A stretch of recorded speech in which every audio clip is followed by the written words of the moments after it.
So each of you can post what was the shape you were able to see, and even if you saw the color of the shape, whatever you saw, please detail it out in the chat. Come on, each of you please post every detail what each of you saw and whatever shape appeared to you. Just put the shape. You don't need to worry about anything else. Just put the shape that you saw. Okay. Maestad, you should put, okay. See, Maestad, though, you should focus on more getting to like a precise, exact shape of what you see. Because now you should start getting more and more concise with your answer. Then you will become more confident. Okay, when third eye shows this, this is what it is. This is what is guessing. Right? You're understanding, ma? All right. So now shall we see the answer? The exact shape that was projected to you all was An octagon. So each of you can see it is a pink color octagon.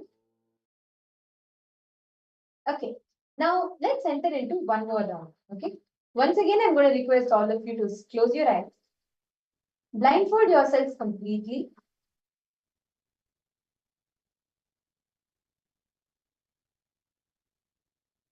Please blindfold yourselves completely. And this time, I'm going to be projecting a gesture for all of you. What is the exact gesture that you're seeing? You'd have to describe that, okay? An action, a gesture. So I'm going to request all of you to scan through the third eye and identify the exact gesture that you're seeing. Please blindfold yourself, take a moment, put your eye bands back.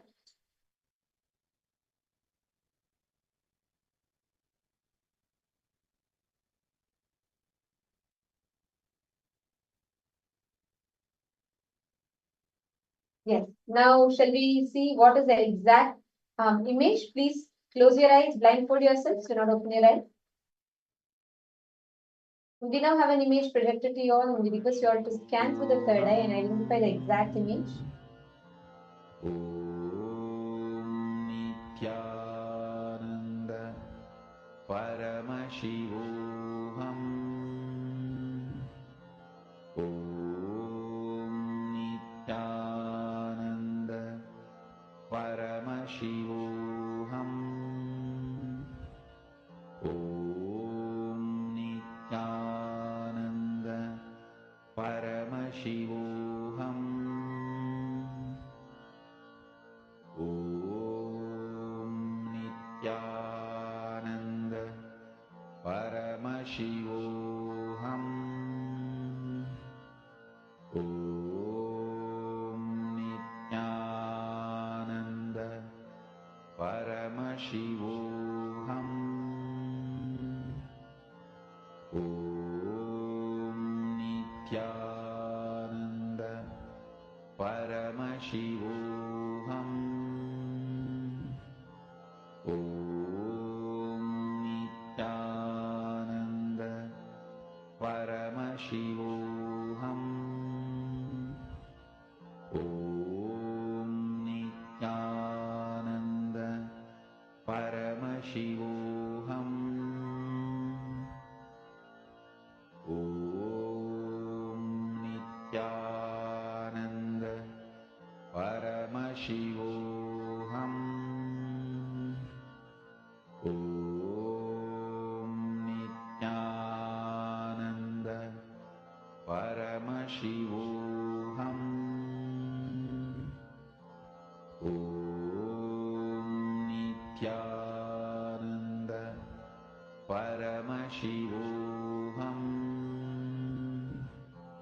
Om Nithyananda Paramashivoham.